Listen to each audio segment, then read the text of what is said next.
Here's how I stay positive during troubled times, and this is going to help you get through what we call separation season, which is coming, all right? My name is Ballantyne. I am the author of The Perfect Week Formula and the book Unstoppable. And I used to have severe anxiety attacks, but I have used the systems that I'm going to teach you today to get through those negative times, to stay positive no matter what is happening. And I'm going to help you. So no matter where you are right now, if you're struggling to build a business, struggling in your marriage, struggling with your weight, struggling with anything right now, struggling just with all the negativity in the news, we're going to help you. Now, I also mentioned that it is separation season. Separation season is a time when the economy doesn't do that great, and it separates the businesses that are going to last from the businesses that aren't. And I know that you have a great idea. I know that you have a good business. I know that you have value to add to the world, and I'm going to give you the tools that you need so that no matter what's going on in this crazy world, you are going to succeed. All right, so listen, the first thing that you can think about when it comes to staying positive in negative times is people will always give you the cliche, you need to have an attitude of gratitude. And I don't disagree. You should always be grateful, but that's easier said than done. Because when you say that to your team members or to the people around you,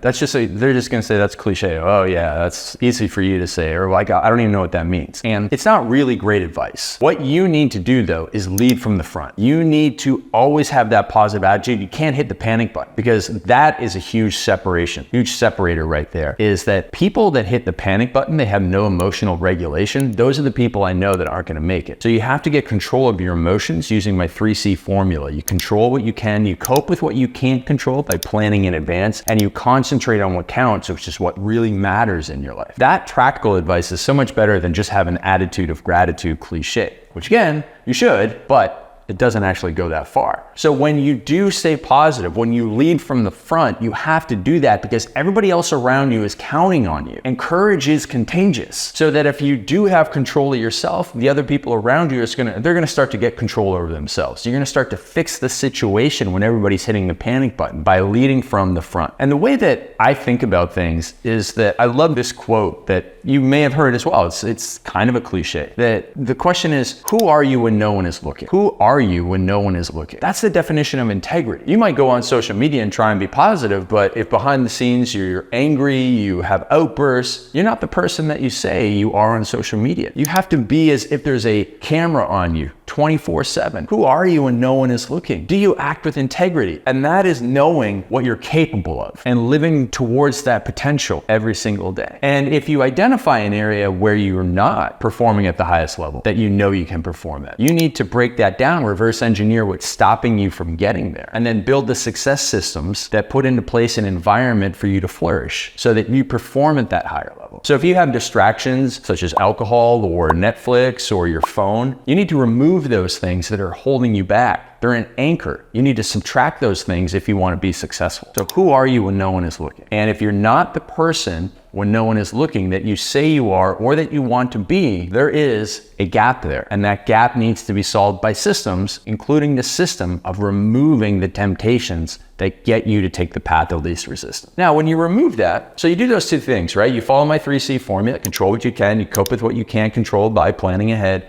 and you concentrate on what counts, and then you get more integrity in your life, and you become the person 24/7 that you say you are. You're gonna be a long way on the road to doing great. But there's always another level. And so recently my friend Ed Milet was down here in Cancun. I live down in Mexico, and he was speaking at one of the resorts down here, and it was for top performers in a sales company, and I was one of those people. So we were down there, and Ed has always had this great visualization. He says, when I die and go to heaven, Ed's a very faith-based man, God is gonna introduce me to the best version of Ed Milet. And my job every single day is to get closer and closer to that best version of Ed Milet. I love that. I've always thought about that. I agree with it. There's a best version of Ballantyne, and I'm working towards it every single day. But what Ed said at the presentation that he recently did at Unico, which is an amazing resort, Unico, just outside of Playa del Carmen, amazing place. So, a little holiday tip. Anyways, Ed was speaking up there and he said, hey, everybody, you're the top salespeople in this organization. You got a pool at home. You've got this. You're doing great. Compared to what? You're doing great compared to your past self, but you're not doing great compared to your best self. And man, that hit me in the heart. I am still talking about it to this day. And I keep on saying it to other people. I keep on writing about it in my newsletter because, man, complacency is a killer. It's a killer of your future. It's a killer of company culture. It's a killer of your physique because you just get like, okay, it's good enough. And then we just start to degrade because Because if you're not growing, you're dying. If you're not getting better, you're falling behind. So yes, you are doing good. You know, your parents are proud of you, your family's proud of you, people think, yeah, you got a nice car, you're doing good. But compared to what? Compared to your old self or compared to your best self? Because you're not doing great compared to your best self. There's still another level for you to go to. And that should get you fired up. That should get you to want to lead from the front. That should give you the courage that will then be contagious in your organization instead of complacency being contagious in your organization. Because both of those things are courage and complacency and panic. All three of those things are contagious. It's just up to you which one you want to spread. And I encourage you to spread courageousness. All right, another one of my mentors, Tim Grover, has a great saying. And Tim Grover, shout out to Tim. He was just on the Jimmy Fallon show. He was in that documentary with Michael Jordan. I forget what it is. I didn't watch it on Netflix, but that really helped him get a second boost in popularity. He's written the book Winning, and he's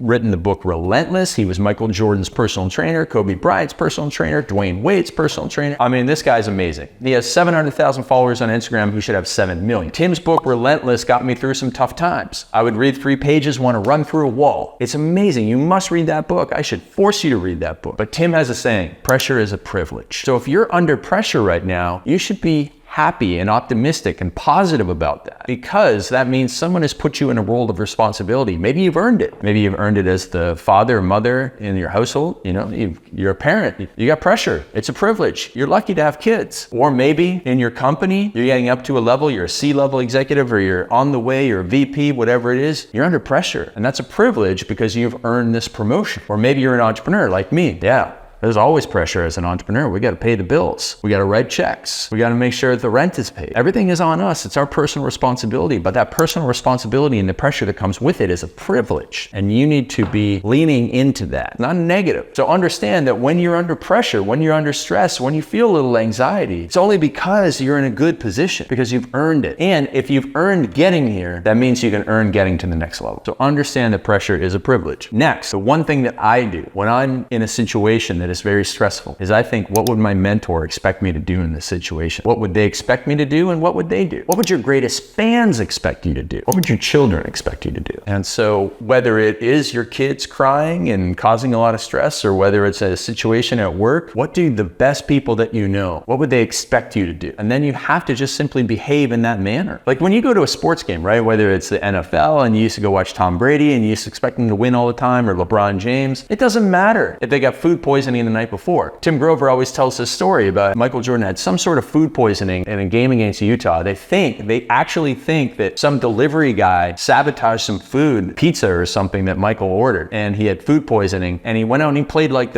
one of the best games of his life. It was one of the most memorable TV games that Jordan ever played, and it was unbelievable because he was just sick as a dog. That's what we expect, right? When you go to a game, you don't have like, oh man, he didn't sleep very well last night, so I don't care. I only paid $400 for these seats.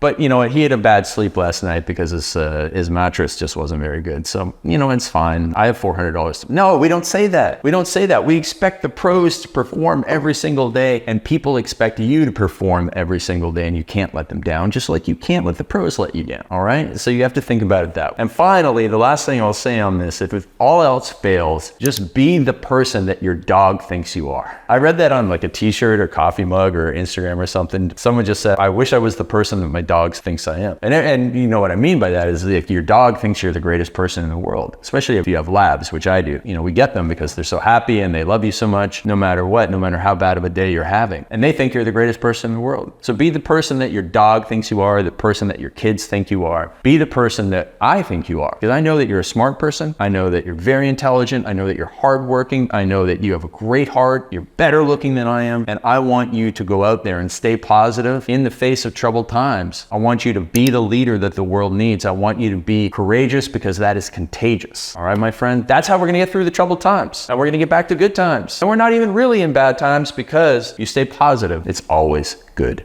times. All right, my name is Craig Ballantyne. If you haven't already, go read my Perfect Week Formula book. It will give you the systems to be more productive no matter what's going on in the world. If you're struggling with stress and anxiety, go read my book, Unstoppable. Go to beunstoppable.book.com, grab a copy of that, because that will give you the mindset tools, the breathing tools to reduce the stress, get clarity on your future, and become successful in life. All right, I'll look forward to hearing from you. Hit me up on Instagram at RealCraigBallantyne and drop me a comment about this show, and then also drop a comment down below. I really thank you for viewing this one. It was a lot of fun doing this because I love telling stories about the mentors that inspire me to stay positive in troubled times.